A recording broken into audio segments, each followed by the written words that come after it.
How is? I'm stuck here in Dubai airport for 9 hours, and I missed my connecting flight to Dublin. And so, just to pass the time, I thought I'd answer some questions that people have put forward to me regarding certain topics and stuff like that. Now, I kept the top low here because there's people around me, but I hope you can hear this okay. Now, one of the questions that people asked me was, is there a difference between no contact ever again and ghosting?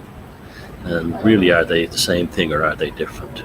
No contact ever again or ghosting? Well, ghosting is not my invention. No contact ever again is. Although there was this idea of no contact or no involvement that did exist before puzzling people, was written in 2011. Basically, no contact ever again is to detach yourself from a pathological individual or even a toxic individual in such a way that you can give yourself space to think and to save your energy for yourself.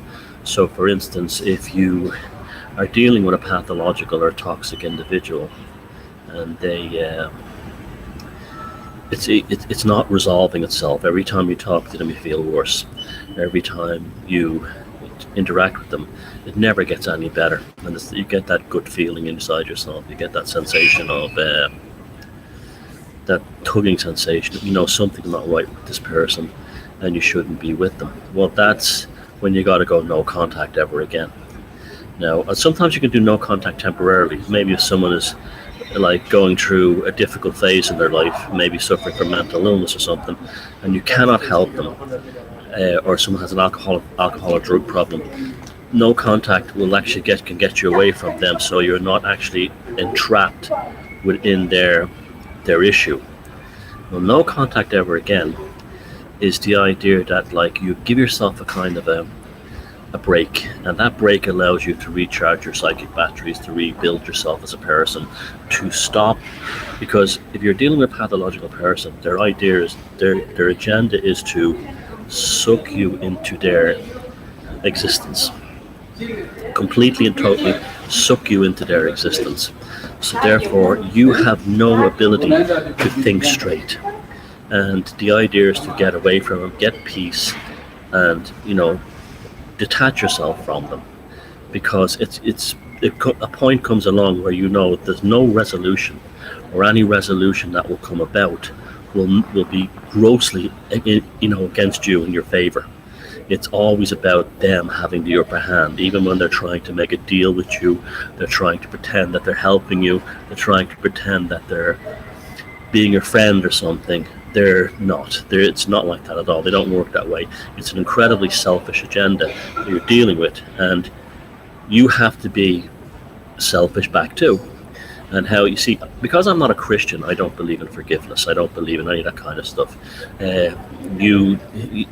I'll forgive someone who's say going through a bad time, and maybe through alcoholism, drug abuse, mental illness, and they got better, or they got themselves back together again. I have no problem with that. We can sit down and we can discuss it. But someone who does not do these things and is involved in some kind of malicious agenda against you, that's it. It's over. It's gone. Now, no contact ever again is you having nothing to do with them from the initial point of saying, right, I've had enough for all eternity. Right, that's the end of it. Okay, they're gone. You may have memories of them in the past that you can use in such a way that it could become a learning process for you eventually down the road, but you cannot ruminate upon that. You cannot constantly think upon it. You can't be that way. So it's really about from the point of no contact on.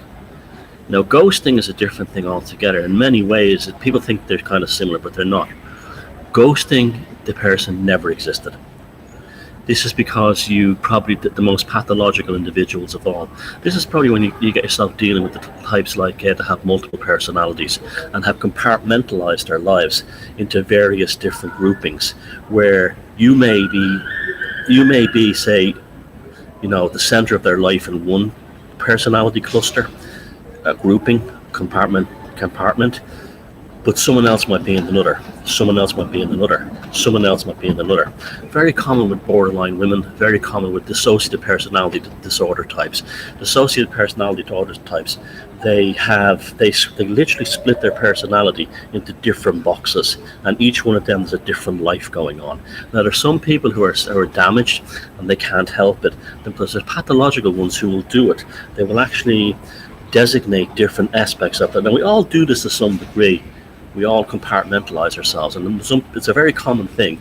But usually it's to deal with stress, it's usually to deal with issues, usually it's to deal with life management. It's not to do with manipulating people in one compartment and against another compartment or this kind of thing. And often when these people reveal, you find out that they have a completely different life than what you expected. Completely different. And they will literally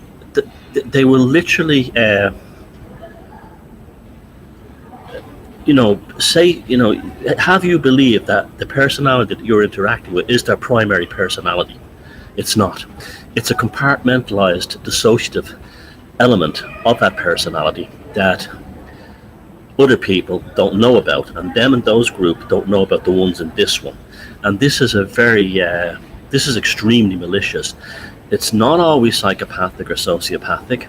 Sometimes it's borderline types. It's also very common with dissociative personality types, both the passive and the active types. Now, the dissociative personality in the active type uses these compartmentalized existences and these different aspects of the self in order to manipulate for their own benefit, and it almost becomes a game for them. So, for instance, if this element if it's working this element of its compartmentalized personality, and it's losing interest in this one, you can actually see the deterioration, because this one will be subject to an element of devaluation. But the other ones are kept highly secret. You'll always know this. If you're ever in a relationship with one, they'll say, "Don't tell anyone we're together just yet because I don't want the damage." What's not like that at all. They're trying to resolve or balance or integrate the dissociative aspects of their psyche between the different clusters they grouped into.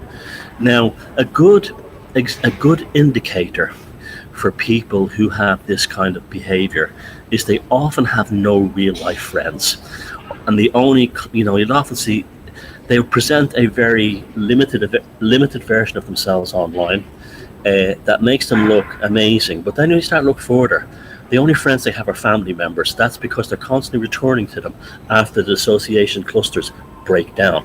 They have no pictures of themselves with their girlfriends or their boyfriends or their lads or their mates. They don't exist. It's only they're only interested in internet life and things like that. And prior to the internet, it would have been like singles clubs and stuff like that, which each one would have been clustered out in different ways. Now, these people are beyond hope. In some ways,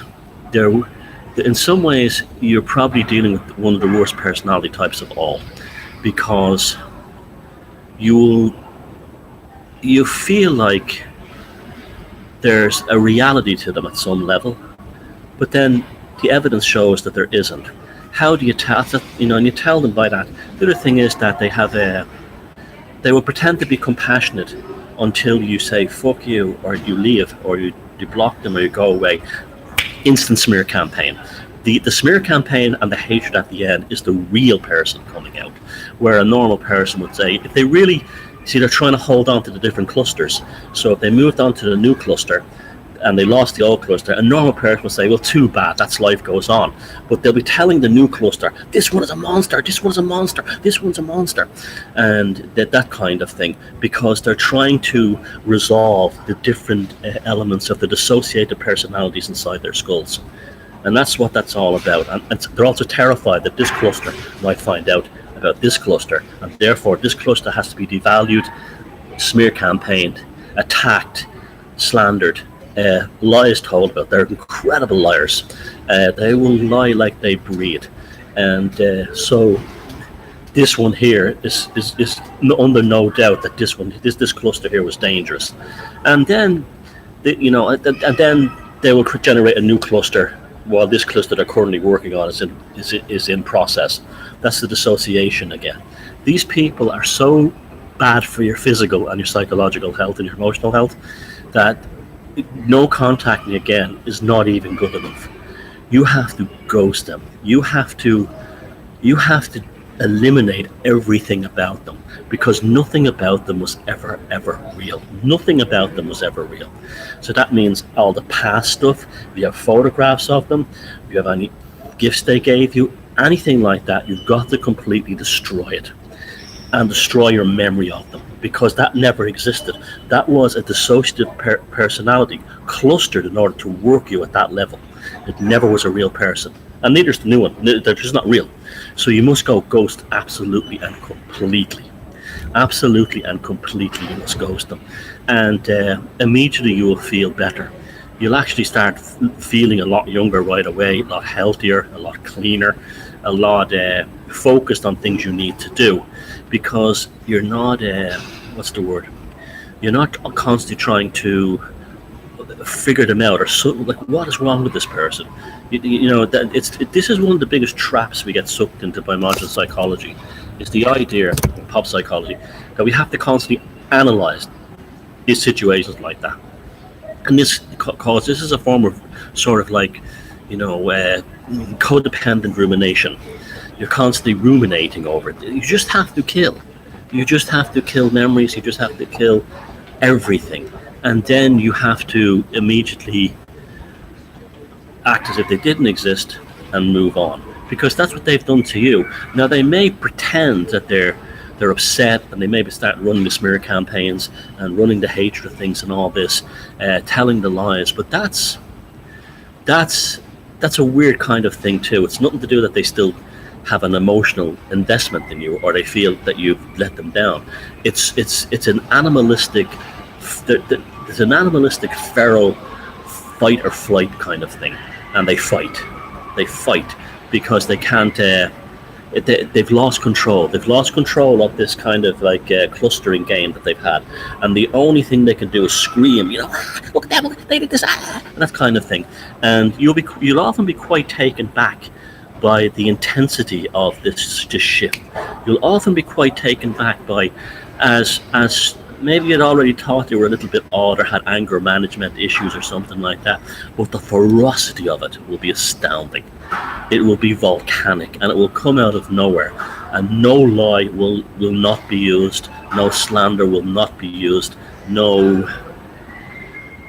smear campaign will be left on the shelf. It will be volcanic and incessant. But it's a good thing too, because the next targets in this cluster will, and they'll already be developing another cluster just in case this one fails down below. And if they don't have any sense and see that this sudden personality change is not disturbing, well then there's something seriously wrong with them as well, because they're not seeing what other people are seeing. Generally, the volcanic explosion makes decent and sane people run a mile. They will attack, and they will also attack anyone who tries to defend or maintain balance, even to say, oh no, it's not like that. They will they will attack it all. It's a completely animalistic, low. It's of a very low level of consciousness, and it often shocks everybody how it comes from, and then they'll work this cluster for a while, then they'll make a new cluster, then this cluster will be devalued, and another cluster comes on. Now, that's why the ghosting is important, because you'll never understand, you'll never be able to get into that mind. You will never in a million fucking years, I shouldn't be cursing in an Arabic country, in a million years get into that consciousness and try to understand it. Never. It'll never happen. The best thing to do is to act like it never exists, an extinct animal that never had a past, never had a present, and will never have a future. And then you move on. And that's the only way to deal with it. They will continue for the rest of their life spinning clusters and working their dissociations and, balancing, moving up and down. And they will project all the things about them onto you. All their personality traits and all their behaviors, they will project onto the ones that they're attacking. and they can. It's amazing to watch, and when you get to the situation in life where I'm at, they're just like watching, I don't know, ants on an anthill. There might be an initial thing of saying, fucking hell, this is just weird, I can't handle this, but then eventually you'll just say, no, I know what we're up against. Okay, how do we resolve this? Well, you resolve it by getting out of it. You've got to develop an exit strategy, and you'll often get it because they'll give it to you. At some level they will reveal, and then they go off and you go off and life goes on. Don't look for revenge. I mean, they'll annihilate themselves eventually anyway. And the thing with that is how they have no real friends in real life. Their friends are usually their families or some club they're involved in, because they're always going back to them because the clustering fails at some level. You'll never see pictures of like girlfriends or male friends on their Facebook profiles or their social media profiles, because in real life outside the internet, there's lots and lots of people are fucking sick of them, and they've also ghosted them. And that's a great giveaway, a great way to judge a person, I think. Although you should maintain things, but to me, when I see a woman or a man with lots of mates online, it's a good, and I'm talking about like you can genuinely see affection with these friends. It's a good indicator you're dealing with a decent person. That doesn't mean anyone in that pictures of people online with their friends are all like scumbags or psychopaths. It's not that at all. But you can find out that they're decent people down the line. They're just keeping their friendships private.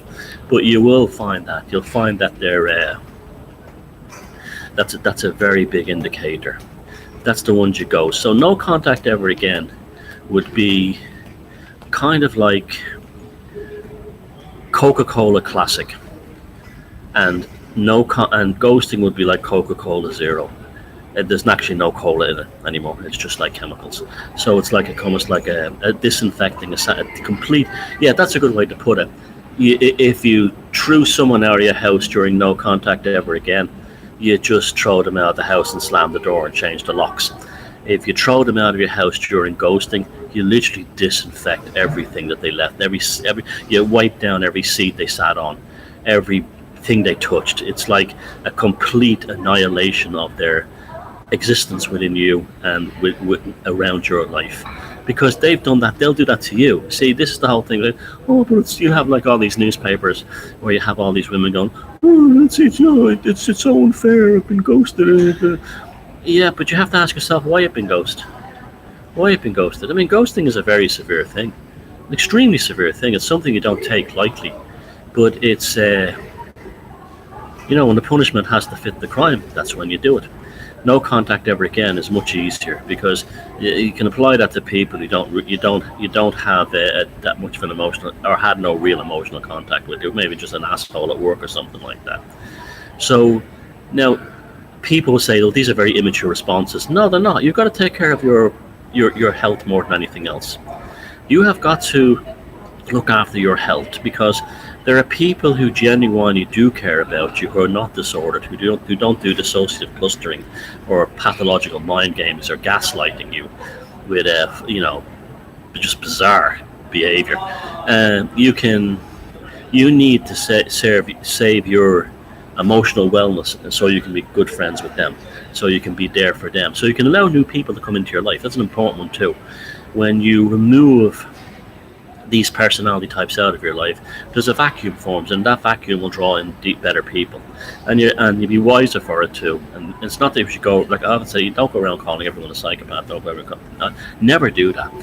But go around, when you meet new people come into your life, give them the benefit of the doubt, but don't be a fool about it. Always be wary. No matter how deep you get in with them, you'll always know that there's some kind of giveaway.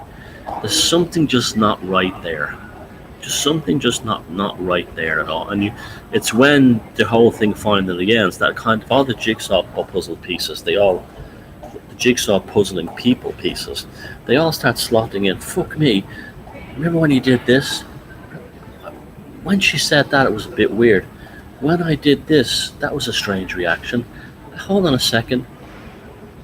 How come